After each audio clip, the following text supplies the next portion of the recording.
अस्सलाम वालेकुम, कैसे हैं आप सब। तो आज हम स्टार्ट करने जा रहे हैं एक्सरसाइज 4.3 का क्वेश्चन नंबर 2। तो मेरे पास एक क्लास 9th मैथमेटिक्स की बुक है साइंस ग्रुप की और उसका ये चैप्टर नंबर 4 चल रहा है। मैंने इस चैप्टर के नेम से एक सेपरेट प्लेलिस्ट बना दी है, उसका लिंक नीचे डिस्क्रिप्शन में दे दिया है। आपको इस चैप्टर से रिलेटेड तमाम सोल्यूशन इसी प्लेलिस्ट में आसानी से मिल जाएंगे।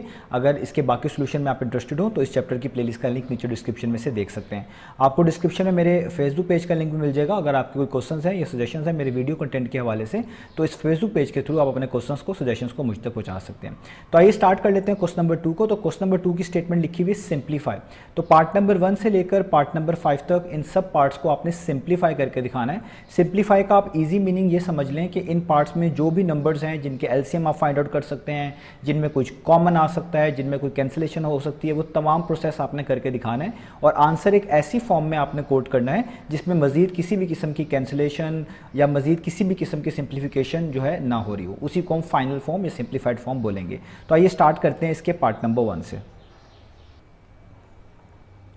तो अब आपको सामने स्क्रीन पर क्वेश्चन नंबर 2 का पार्ट नंबर 1 नजर आ रहा है। तो यहाँ पे लिखा हुआ है स्क्वायर रूट ऑफ 18 और ये डिवाइड हो रहा है square root of 3 multiply by square root of 2। ये नीचे जो डिनोमिनेटर में दोनों स्क्वायर रूट्स लिखे हुए हैं ये बेसिकली आपस में मल्टीप्लाई हो रहे हैं, इनके दरमियान कोई साइन नहीं है, तो हम इसको मल्टीप्लीकेशन ही कंसिडर करेंगे। जब भी आपके पास स्क्वायर रूट्स, क्यूब रूट्स या फोर्थ रूट्स आएँ तो उनके नीचे जो नंबर लिखा होता है आपने हमेशा उसकी प्राइम फैक्टराइजेशन करनी होती है। जैसे देखें यहाँ पे 18 लिखा हुआ है तो आप 18 की प्राइम फैक्टराइजेशन कर लें, वो आपको आती है। हमने 18 को इस तरीके से लिखना है।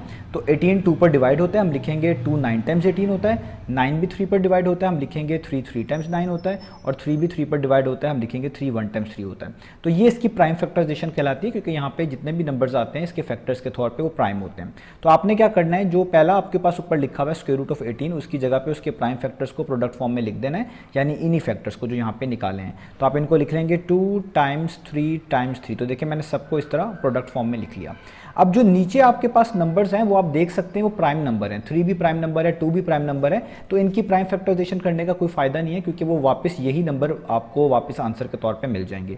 तो इसलिए इनको आप वैसे का वैसे ही लिख लें। तो मैंने स्क्वायर रूट ऑफ 3 वैसे का वैसे ही लिख लिया और स्क्वायर रूट ऑफ 2 वैसे का वैसे ही लिख लिया। याद रहे ये दोनों मल्टीप्लाई हो रहे हैं। अब स्क्वायर रूट की ये प्रॉपर्टी होती है कि जब भी आपके पास स्क्वायर रूट आता है उसके नीचे कोई भी नंबर्स हो, कोई भी चीज़ लिखी हो जो कि प्रोडक्ट फॉर्म में हो यानी मल्टीप्लाई हो रही हो, तो आप उन सब पे स्क्वायर रूट अलग अलग अप्लाई कर सकते हैं, यानी उस स्क्वायर रूट को सेपरेट कर सकते हैं। तो आप भी इसको इस तरह कर लें, यानी जो 2 है इस पे स्क्वायर रूट सेपरेट हो सकता है, जो 3 है इस पे स्क्वायर रूट सेपरेट हो सकता है, और जो नेक्स्ट 3 है इस पे स्क्वायर रूट सेपरेट हो सकता है, इस तरीके से। और नीचे आपके पास पहले से क्या लिखा हुआ है, स्क्वायर रूट ऑफ 3 और स्क्वायर रूट ऑफ 2। ठीक है, अब आप नोटिस करें ऊपर भी तमाम चीज़ें मल्टीप्लाई हो रही है, नीचे भी 2 ही चीज़ें हैं वो भी आपस में मल्टीप्लाई हो रही है, तो कैंसिलेशन हो सकती है। तो ये वाला स्क्वायर रूट ऑफ 3 इस स्क्वायर रूट ऑफ 3 से कैंसिल हो जाएगा, ये वाला स्क्वायर रूट ऑफ 2 इस स्क्वायर रूट ऑफ 2 से कैंसिल आउट हो जाएगा। तो जस्ट ऊपर क्या बचेगा, स्क्वायर रूट ऑफ 3। तो वही आपका फाइनल आंसर होगा। तो आपने इसको जब सिंप्लीफाई किया तो ये आ गया स्क्वायर रूट ऑफ 3। और आप देख सकते हैं इससे ज़्यादा हम इसको सिंप्लीफाई नहीं कर सकते, इससे ज़्यादा इसमें कोई कैंसिलेशन वगैरह नहीं हो सकती। तो यही हमारा फाइनल आंसर कहलाएगा। तो ये हो गया हमारे पास इसका पार्ट नंबर 1। तो अब आपको सामने स्क्रीन पर पार्ट नंबर 2 नजर आ रहा है। तो यहाँ पे ऊपर मेंशन्ड है स्क्वायर रूट ऑफ 21, वो मल्टीप्लाई हो रहा है स्क्वायर रूट ऑफ 9 से, और ये सारी चीज़ डिवाइड हो रही है स्क्वायर रूट ऑफ 63 से। तो आपने क्या करना है, वही जो आपको पहले पार्ट नंबर 1 में समझाया है कि इन नंबर्स की प्राइम फैक्टराइजेशन करनी है। जिस तरह 21 लिखा हुआ है आप इसकी इस तरीके से प्राइम फैक्टराइजेशन कर लें। तो हम लिखेंगे 21 इज इक्वल टू, यहाँ पे इस तरीके से आप 21 को देख सकते हैं, ये 3 पर डिवाइड होता है, 2 पर तो डिवाइड नहीं होता। तो यहाँ पे लिखेंगे 3 7 टाइम्स 21, 7 एक प्राइम नंबर है वो 7 पर डिवाइड होगा, तो 7 1 टाइम्स 7। तो जहाँ पे 21 लिखा हुआ है स्क्वायर रूट ऑफ 21 उसकी जगह पे आप लिख सकते हैं 3 मल्टीप्लाई बाय 7। तो ये मैंने उसके जो प्राइम फैक्टर्स हैं उनको प्रोडक्ट फॉर्म में लिख दिया। आगे देखिए 9 है, 9 की प्राइम फैक्टराइजेशन बहुत आसान होती है, मैं फिर भी यहाँ पे कर देता हूँ, आपको पता है वो क्या होगी, वो होगी 3 3 टाइम्स 9 और 3 1 टाइम्स 3, 2 दफ़ा 3। तो आप 9 की जगह पे लिख सकते हैं इस तरीके से 3 टाइम्स 3। ओके, अब यहाँ पे नीचे डिवाइड का साइन, ये सारी चीज़ें आपस में मल्टीप्लाई हो रही है, इनके दरमियान कोई साइन नहीं है, तो इसको मल्टीप्लिकेशन ही कंसीडर करते हैं। अब यहाँ पे आ गया 63, तो आपने 63 की भी प्राइम फैक्टराइजेशन करनी है। तो यहाँ पे मेंशन कर लेते हैं 63 को। तो 63 जो है बेसिकली 2 पर डिवाइड नहीं होता, ये भी किस पर डिवाइड होता है, ये डिवाइड होता है 3 के ऊपर। तो यहाँ पे लिखेंगे 321 टाइम्स, 321 टाइम्स कितना होता है 63। आगे 21 फिर 3 पर डिवाइड होता है, 3 7 टाइम्स 21, और 7 आपको पता है प्राइम नंबर है, तो 7 1 टाइम्स ही 7 होगा। तो यहाँ तक इसकी प्राइम फैक्टराइजेशन होगी। तो कितनी दफ़ा 3 आया, 2 दफ़ा 3 आया, 1 दफ़ा 7 आया। तो इसको भी 63 जो यहाँ पे लिखा हुआ है, यहाँ पे इस तरह स्क्वायर रूट डालेंगे और उसके नीचे लिख देंगे उसके प्राइम फैक्टर्स जो हमने निकाले, यानी 2 दफ़ा 3 3 टाइम्स और आगे 7। तो अब आपने जब यहाँ पे इस तरीके से कर लिया है, आपको मैं समझा चुका हूँ कि जब भी स्क्वायर रूट्स हों, क्यूब रूट्स हों, उनके नीचे कोई भी चीज़ प्रोडक्ट फॉर्म में लिखी हो यानी मल्टीप्लाई हो रही हो, उन सब पे आप वो चीज़ वो रूट अलग अलग कर सकते हैं।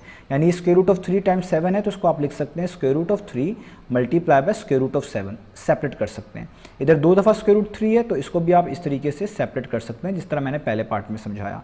इधर आप देख सकते हैं, इधर भी आप इस तरह कर सकते हैं कि नीचे स्क्वायर रूट ऑफ 3 सेपरेट, इस पे स्क्वायर रूट ऑफ 3 सेपरेट और 7 के ऊपर स्क्वायर रूट ऑफ 7 सेपरेट। तो सब पे रूट सेपरेट हो गए। अब आप देखिए कैंसिलेशन हो सकती है, ऊपर भी तमाम चीज़ें मल्टीप्लाई हो रही हैं, नीचे भी तमाम चीज़ें मल्टीप्लाई हो रही हैं, आप इन पे कैंसिल आउट कर सकते हैं चीज़ों को। तो ये स्क्वायर रूट ऑफ 3 इससे कैंसिल हो जाएगा, ये स्क्वायर रूट ऑफ 3 इससे कैंसिल हो जाएगा, ये स्क्वायर रूट ऑफ 7 इस स्क्वायर रूट ऑफ 7 से कैंसिल हो जाएगा। तो देखिए सिर्फ ऊपर स्क्वायर रूट ऑफ 3 बचा और कोई भी चीज़ नहीं बची, तो इसका आंसर आ जाएगा स्क्वायर रूट ऑफ 3। यानी पार्ट नंबर 1 का आंसर भी स्क्वायर रूट ऑफ 3 है और पार्ट नंबर 2 का भी आंसर स्क्वायर रूट ऑफ 3 है। तो उम्मीद है आपको ये वाला पार्ट समझ आया होगा। अब चलते हैं इसके नेक्स्ट पार्ट की तरफ।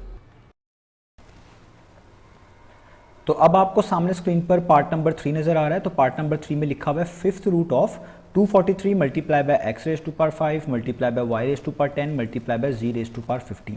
तो मैं आपको बता चुका हूँ जितने भी रूट्स आए उनके नीचे जो भी नंबर लिखा आता है आपने सबसे पहले उसकी प्राइम फैक्टराइजेशन करनी है। तो यहाँ पे देखिए लिखा हुआ है 243, तो आप सबसे पहले इसकी प्राइम फैक्टराइजेशन तो यहाँ पे करेंगे। तो मैं लिखूंगा 243, यहाँ पे इस तरह लाइन डालूंगा। आपको पता है ये 3 पर डिवाइड होता है, 381 टाइम्स 243 होता है। आपके पास कैलकुलेटर मौजूद है, आप 243 को 3 पर डिवाइड करके देख सकते हैं। ठीक है, तो 81 भी 3 पर डिवाइड होता है, 327 टाइम्स, 27 भी 3 पर डिवाइड होता है, 3 आप कह सकते हैं 9 टाइम्स, फिर 9 भी 3 पर डिवाइड होता है, 3 टाइम्स, और 3 तो खुद से 3 पर डिवाइड होता है, 3 1 टाइम्स। ठीक है, तो देखिए कितनी दफ़ा 3 आया, 1 2 3 4 5, ये 5 दफ़ा 3 आया है। तो आप इसको लिखेंगे 243 को 3 रेज टू पावर 5, मल्टीप्लाई का साइन डालें, x के ऊपर पहले से रेज टू पावर 5 है, इसको वैसे ही लिख लें, y के ऊपर 10 है, इसको भी अभी वैसे ही लिख लें, और z के ऊपर 15 है यानी पावर 15 है, इसको भी वैसे ही लिख लें। अब ये चीज़ें आपको पता है, ये मैं पहले भी आपसे जो है शेयर कर चुका हूँ कि जो रेडिकल साइन होता है जिसको हम 5th रूट पढ़ रहे हैं, तो ये रेडिकल वे में यहाँ पे लिखा हुआ है। आपने जब इसको एक्सपोनेंशियल में लिखना होगा तो आप इस साइन की जगह पे क्या लगा सकते हैं, ऊपर पावर के तौर पे 1/5। इस वे को बोलते हैं एक्सपोनेंशियल वे। किसी चीज़ को एक्सपोनेंशियली आप कह लें या एक्सपोनेंशियल वे में रिप्रेजेंट करना, और इस चीज़ को बोलते हैं किसी चीज़ को रेडिकल साइन के साथ रिप्रेजेंट करना। तो हमें क्वेश्चन रेडिकल साइन में दिया हुआ है, अगर हम इसको एक्सपोनेंशियल फॉर्म में कन्वर्ट कर लेंगे तो ये जो बड़ी बड़ी पार्ट्स हैं लाइक 10 और 15, इनको सॉल्व करना आसान हो जाएगा। तो मैं भी यहाँ पे यही करने लगा हूँ, ये जो ऊपर 5th रूट लिखा हुआ है इस तरह ब्रैकेट्स डाल के इसको एक्सपोनेंशियल फॉर्म में लिख लेता हूँ। 5th रूट का मतलब होता है 1/5, इस तरीके से। आप स्क्वायर रूट के साथ भी ऐसा कर सकते हैं। स्क्वायर रूट का मतलब होता है 1/2, यानी ब्रैकेट्स में जो चीज़ होगी वो अंदर आएगी और ऊपर पार कितनी आ जाएगी, 1/2। क्यूब रूट में 1/3 और इस तरह चीज़ें चलती हैं। तो जब भी आप ऐसे कर लेंगे, मैं पिछले क्वेश्चन में बता चुका हूँ कि जितने भी रेडिकल साइन के नीचे कुछ भी लिखा है प्रोडक्ट फॉर्म में, तो आप उस प्रोडक्ट फॉर्म में वो रूट जो होता है, वो रेडिकल जो होता है, उन पर अलग अलग अप्लाई कर सकते हैं। तो जिस तरह आपने इस रेडिकल साइन को 1/5 में बदल दिया है, इस पार में बदल दिया एक तरह का, तो इस पार को आप सब पे अलग अलग अप्लाई कर सकते हैं। यानी आप इसको लिखेंगे कि 3 raise to power 5 basically apply होगा इसके ऊपर पार 1/5 अलग से। ये जो x रेज टू पावर 5 है इसके ऊपर भी ये पार अलग से अप्लाई होगी इस तरीके से। ये जो y रेज टू पावर 10 है इस पे भी ये पार अलग से अप्लाई होगी इस तरीके से, और जो z रेज टू पावर 15 है इसके ऊपर भी ये पार अप्लाई होगी इस तरीके से अलग से। यहाँ तक हमने इसको कर लिया। अब आप लोग सब जानते हैं, आप इसको लिख सकते हैं 3। जब भी इस तरह पार हो, ब्रैकेट्स के बाहर होल पार लगी हो, ये आपस में मल्टीप्लाई हो जाती है, यानी लिख सकते हैं 5 मल्टीप्लाई बाय 1/5। या आप डायरेक्ट भी कर सकते हैं, स्टेप को करने की जरूरत नहीं, ये कैंसिल आउट हो जाएगा और जो बचेगी वो आंसर हो जाएगा। लेकिन जस्ट अगर किसी स्टूडेंट को कंफ्यूजन है, मैं उनके लिए सेपरेट स्टेप कर रहा हूँ ताकि उनके लिए भी आसानी हो जाए। तो यहाँ पे आप देखें x की पावर 5 है, उसके ऊपर 1/5 आप मल्टीप्लाई कर देंगे। इधर y के ऊपर पावर 10 है और होल पावर 1/5 लिखी हुई है, तो इस तरह मल्टीप्लाई करके लिख देंगे। z के ऊपर यहाँ पे 15 है और इसके ऊपर 1/5 लिखी हुई है, तो इस तरह मल्टीप्लाई हो जाएगी। तो पार के ऊपर इस तरह ब्रैकेट्स के ऊपर जो आगे होल पार लगी होती है वो मल्टीप्लाई हो जाती है। 5 से देखें कैंसिल हो जाएगा, 3 के ऊपर पार 1 बचेगा जिसे 3 बोलते हैं। x में भी 5 कैंसिल हो जाएगा, जस्ट x ही बचेंगे, 1 पार को लिखने की जरूरत नहीं है। 5 1 टाइम्स 5 होता है, 5 2 टाइम्स 10 होता है, ऊपर 2 बचा और 1 जब 1 बचा, 2 1 टाइम्स 2 होता है, तो y स्क्वायर हो गया यहाँ पर। यहाँ पे 5 1 टाइम्स 5, 5 3 टाइम्स 15 होता है, 3 1 टाइम्स कितना होता है, 3 ही होता है, तो इसलिए z के ऊपर पार कितनी आ जाएगी, 3। अब आप जस्ट इसको मिलाकर लिख लें क्योंकि ये मल्टीप्लाई हो रही है सारी चीज़, तो ये आ जाएगा 3x y square z raise to power 3, यही इसका आंसर है। ये सारे मल्टीप्लाई हो रहे थे, तो देखिए मैंने इसको इस फॉर्म में मल्टीप्लाई करके लिख दिया है। तो ये हो गया हमारे पास इसका पार्ट नंबर 3 का आंसर। अब चलते हैं इसके नेक्स्ट पार्ट की तरफ। तो अब आपको सामने स्क्रीन पर पार्ट नंबर 4 नज़र आ रहा है। तो पार्ट नंबर 4 में लिखा हुआ है 4/5 और ये मल्टीप्लाई हो रहा है क्यूब रूट ऑफ 125 से।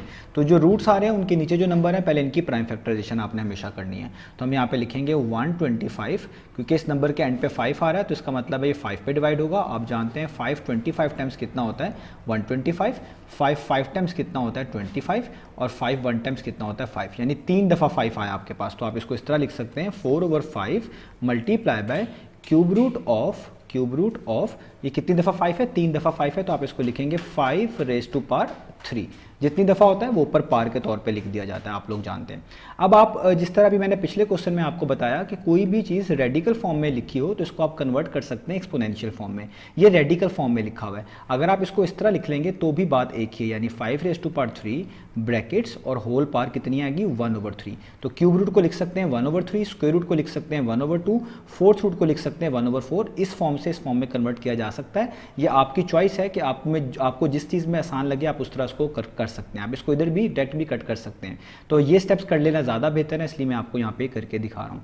अब आपको पता है कि इसको अगर आप फर्दर कर लें तो ये हो जाएगा 4/5 मल्टीप्लाई बाय 5, ये जो पार होती है और इस ब्रैकेट के बाहर जो होल पार है ये दोनों आपस में मल्टीप्लाई होती है, यानी आप इसको करेंगे 3 टाइम्स 1/3। देखिए मल्टीप्लाई हो गई तो 3 से क्या हो जाएगा कैंसिल, तो 5 के ऊपर कुछ भी नहीं बचेगा, यानी जस्ट 5 ही बचेगा, जिसको हम लिखेंगे 4/5 टाइम्स 5। तो ये वाला 5 इस 5 से कैंसिल आउट हो जाएगा, तो सिर्फ क्या बच गया 4, तो वही इसका आंसर है। तो इसका मतलब है पार्ट नंबर 4 का आंसर आ गया 4, यही हमने फाइंड आउट करके दिखाना था। अब चलते हैं इसके नेक्स्ट पार्ट की तरफ। तो अब आपको सामने स्क्रीन पर इसका लास्ट पार्ट यानी पार्ट नंबर 5 नज़र आ रहा है। तो देखिए यहाँ पे 21 लिखा हुआ है, आप इन सब नंबर्स की 21 की 7 की 3 की प्राइम फैक्टराइजेशन करेंगे। 7 और 3 की तो नहीं हो पाएगी, लेकिन 21 की आप प्राइम फैक्टराइजेशन कर सकते हैं, जिस तरह पिछले पार्ट्स में भी किया। तो आप इसको क्या लिखेंगे, 21 को लिखा जा सकता है 3 7 टाइम्स 21 और 7 1 टाइम्स 7। तो इसके क्या आगे प्राइम फैक्टर्स 3 और 7, तो आप उसको लिख लें। आप लिखेंगे स्क्वायर रूट 21 की जगह पे आ जाएगा 3 और 7, आगे स्क्वायर रूट ऑफ 7 वैसे का वैसे ही है, क्योंकि 7 प्राइम नंबर है 3 प्राइम नंबर है, इनकी प्राइम फैक्टराइजेशन करने की जरूरत नहीं है, ये वैसे की वैसे ही रहेंगी, तो मैंने इनको वैसे का वैसे ही उतार लिया। अब आपको पता है कि हमारे पास जो ये स्क्वायर रूट्स होते हैं, जब इनके नीचे कोई भी प्रोडक्ट लिखा है हम उनको सेपरेट करके लिख सकते हैं, यानी हम लिख सकते हैं स्क्वायर रूट ऑफ 3 अलग से, स्क्वायर रूट ऑफ 7 अलग से, और इधर भी स्क्वायर रूट ऑफ 7 अलग से, और ये स्क्वायर रूट ऑफ 3 तो पहले से ही अलग से है, ठीक है। अब ये आपकी मर्जी है, आप इसी स्टेप के बाद डायरेक्ट आंसर भी कोड कर सकते हैं। जस्ट आपको समझाने के लिए मैं एक स्टेप और कर रहा हूँ। तो मल्टीप्लिकेशन में अगर किसी चीज़ को पहले या बाद में लिख दें कोई फर्क नहीं पड़ता। तो यहाँ पे पहले स्क्वायर रूट ऑफ 3 लिखा हुआ है, तो मैं इसके आगे मल्टीप्लाई करके ये वाला स्क्वायर रूट ऑफ 3 लिख देता हूँ। ये स्टेप आप ना भी करें, डायरेक्ट भी कर सकते हैं, तो भी आंसर आ जाएगा। और ये दोनों तो पहले से स्क्वायर रूट ऑफ 7 साथ साथ है, तो उनको मैं आगे पीछे इस तरीके से लिख देता हूँ। तो आपको पता है कि जब दो सेम चीज़ें मल्टीप्लाई होती हैं उनके ऊपर पार्ट 2 आ जाता है। इसको समझने के लिए आप इस बात को समझ सकते हैं कि जिस तरह x को x से मल्टीप्लाई करें तो क्या आता है x स्क्वायर, 2 को 2 से मल्टीप्लाई करें तो एक तरह का वो 2 का स्क्वायर आता है, जिसको हम 4 बोलते हैं, इसलिए हम लिखते हैं 2 टाइम्स 4। तो इसी तरीके से आप देखें, अगर square root of 3 square root of 3 से ही मल्टीप्लाई होगा, दो सेम चीज़ें मल्टीप्लाई हो रही हैं, तो स्क्वायर रूट ऑफ 3 के ऊपर क्या आ जाएगा स्क्वायर, इस तरीके से।